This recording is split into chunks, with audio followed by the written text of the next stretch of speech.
कांग्रेस नेता राहुल गांधी ने वायनाड लोकसभा सीट छोड़ने का फैसला लिया है, यानी वो रायबरेली से सांसद बने रहेंगे। पार्टी के अध्यक्ष मल्लिकार्जुन खड़गे ने बताया कि वायनाड सीट से अब प्रियंका गांधी कांग्रेस की आधिकारिक प्रत्याशी होंगी।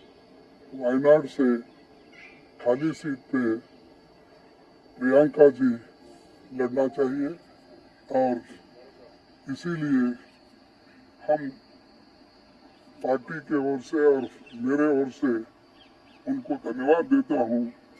बता दें कि राहुल गांधी ने हाल ही में संपन्न हुए लोकसभा चुनावों में वायनाड और रायबरेली दोनों सीटों पर जीत दर्ज की। राहुल गांधी जब 2019 में गांधी परिवार के गढ़ रहे अमेठी में बीजेपी की स्मृति ईरानी से हार गए थे, तब वायनाड ने ही उन्हें अपना प्रतिनिधि चुनकर संसद भेजा था।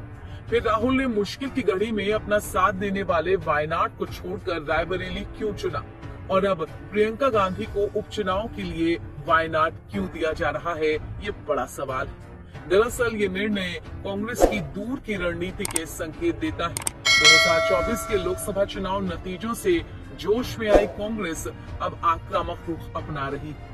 इस निर्णय के पीछे पहला बड़ा कारण तो ये है कि यूपी में कांग्रेस अपनी खोई जमीन वापस पाना चाहती है। 2024 के लोकसभा चुनाव में कांग्रेस ने उत्तर प्रदेश में 6 सीटें जीती। ये उसकी उम्मीद से बहुत ज्यादा था। 2019 में उसे सिर्फ रायबरेली सीट पर ही जीत मिली थी और ऐसा लग रहा था कि अगले चुनाव में तो कांग्रेस खत्म ही हो जाएगी, लेकिन शून्य की बजाय वो 6 सीटों पर पहुंच गई।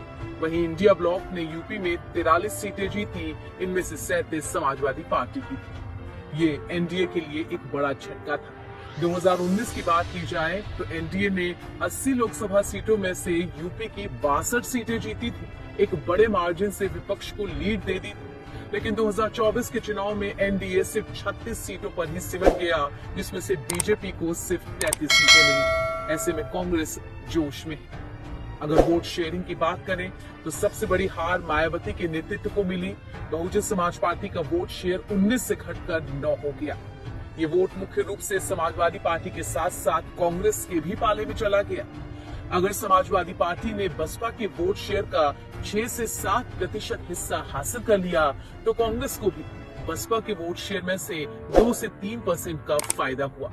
कांग्रेस को उम्मीद है कि वो उत्तर प्रदेश में दलित, मुस्लिम और ब्राह्मण वोटों का फायदा उठा सकती है। राहुल गांधी का वायनाड के बजाय रायबरेली सीट को चुनना और प्रियंका गांधी को वायनाड से उपचुनाव के लिए कांग्रेस का प्रत्याशी बनाना, ये एक बड़ी रणनीति इन्हीं चुनावी आंकड़ों को देखकर बनाई गई है। 2024 लोकसभा चुनाव के नतीजों से जोश में आई कांग्रेस अब अपना रुख बदल रही है। राहुल गांधी का रायबरेली संसदीय सीट को बरकरार रखना और वायनाड छोड़ना उसके आक्रामक दृष्टिकोण को साफ दर्शा रहा है। राहुल गांधी वायनाड के सांसद के रूप में दक्षिण और प्रियंका उत्तर की कमान संभाल रही है, जो कांग्रेस की पुरानी रणनीति थी। इस बार के लोकसभा चुनाव के परिणाम से सीख लेते हुए कांग्रेस ने ये रणनीति चुनी। कांग्रेस ये भी जानती है कि अगर बीजेपी को चुनौती देनी है तो लड़ाई वही करनी होगी जहां पर वो सबसे ज्यादा मजबूत है। दक्षिण में बीजेपी का कोई खास आधार नहीं है और यूपी में बीजेपी काफी ज्यादा मजबूत है, तो उसे हराने के लिए अब राहुल गांधी को उत्तर प्रदेश में ही कांग्रेस की जमीन मजबूत करनी होगी।